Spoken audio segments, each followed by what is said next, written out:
जिस तरीके से देश की सरकार श्रमिकों का शोषण करने के लिए उनके श्रम कानूनों में बदलाव कर रही है और जिस तरीके से बैंकों का, LIC का, रेलवे का, सार्वजनिक उपक्रमों का निजीकरण करके, निगमीकरण करके उन्हें बेचने की योजना बनाई जा रही है, उस सबसे देश का श्रमिक वर्ग बहुत ज्यादा प्रभावित हो रहा है, गुस्से में है। और संयुक्त श्रमिक समन्वय समिति के आह्वान पर 28 और 29 मार्च को 2 दिवसीय राष्ट्रव्यापी हड़ताल। केंद्र सरकार की आर्थिक श्रम विरोधी नीतियों और निजीकरण के खिलाफ संयुक्त श्रमिक समन्वय समिति ने निकाली वाहन रैली। केंद्र सरकार की आर्थिक एवं श्रम विरोधी नीतियों और निजीकरण के खिलाफ सोमवार और मंगलवार को श्रम संगठनों के आह्वान पर 2 दिवसीय देशव्यापी हड़ताल शुरू कर दी गई, जिसमें केंद्रीय श्रम संगठनों, स्वतंत्र फेडरेशनों एवं एसोसिएशनों के पदाधिकारियों व कर्मचारियों ने हिस्सा लिया। संयुक्त श्रमिक समन्वय समिति के आह्वान पर सोमवार सुबह 11 बजे सम्राट पृथ्वीराज चौहान राजकीय महाविद्यालय से एक विशाल वाहन रैली भी निकाली गई, जो विभिन्न मार्गों से होते हुए जिला कलेक्ट्रेट पहुंची, जहां सभा का आयोजन किया गया, जिसे विभिन्न यूनियंस के नेताओं ने संबोधित करते हुए केंद्र की श्रम विरोधी नीतियों के खिलाफ आवाज बुलंद की। NWRU के मंडल सचिव अरुण गुप्ता ने बताया कि केंद्र सरकार की आर्थिक, श्रम व जन विरोधी नीतियों से आम जन त्रस्त है। महंगाई दिनों दिन बढ़ती जा रही है। श्रम कानूनों में बदलाव कर नियमित कार्य ठेके पर दिए जा रहे हैं। बैंकों का विलय, रेलवे, सुरक्षा, बीमा का निजीकरण किया जा रहा है।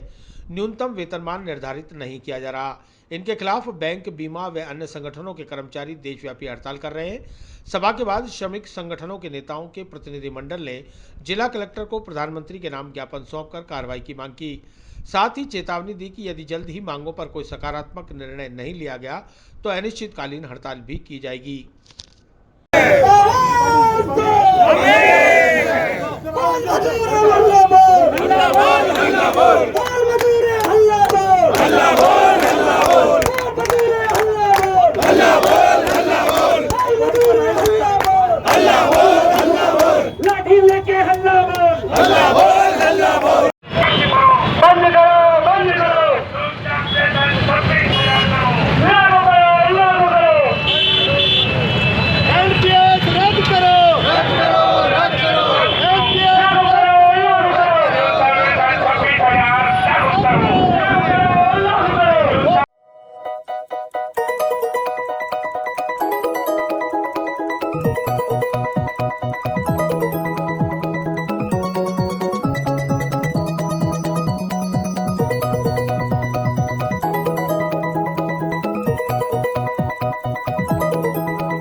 आज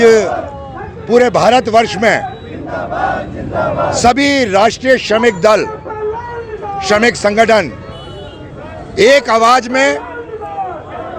जो श्रमिक मजदूर वर्ग के साथ इस देश की सरकार अन्याय कर रही है, उसके खिलाफ पूरे भारतवर्ष में 28 और 29 तारीख को 2 दिवसीय हड़ताल का ऐलान करके सड़कों पे उतरने का काम कर रहा है। जिस तरीके से इस देश में महंगाई बढ़ रही है, जिस तरीके से इस देश में बेरोजगारी बढ़ रही है, जिस तरीके से देश की सरकार श्रमिकों का शोषण करने के लिए उनके श्रम कानूनों में बदलाव कर रही है और जिस तरीके से बैंकों का, LIC का, रेलवे का, सार्वजनिक उपक्रमों का निजीकरण करके, निगमीकरण करके उन्हें बेचने की योजना बनाई जा रही है, उस सबसे देश का श्रमिक वर्ग बहुत ज्यादा प्रभावित हो रहा है, गुस्से में है और अपने गुस्से का इजहार करने के लिए आज पूरे देश भर में सड़कों पर उतरा है। इसी क्रम में अजमेर की श्रमिक समन्वय समिति के तत्वाधान में आज सभी श्रमिक वर्गों ने इस 2 दिवसीय हड़ताल के समर्थन में गवर्नमेंट कॉलेज चौराहा से विशाल वाहन रैली निकालने का काम किया, जिसने केसरगंज, पड़ाव, मदार गेट, नया बाजार, आगरा गेट होते हुए कलेक्ट्रेट ऑफिस पे आने का काम किया है और यहाँ पर हम कलेक्टर महोदय के माध्यम से देश की सरकार के प्रधानमंत्री को ये आवाज़ देना चाहते हैं, ये संदेश पहुंचाना चाहते हैं कि अपनी आंखें खोलें और इस देश की गरीब जनता, इस देश की मध्यम वर्गीय जनता, इस देश के श्रमिकों की तरफ देखने का काम करें। वो आपके सहानुभूति की प्रतीक्षा में है,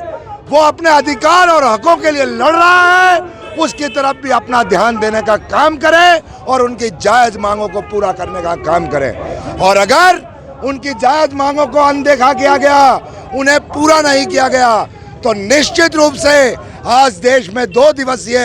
हड़ताल है, सांकेतिक हड़ताल है, फिर अनिश्चितकालीन हड़ताल का सामना भी इस देश की सरकार को करना पड़ेगा। अरुण गुप्ता, मंडल सचिव, north western railway employees union.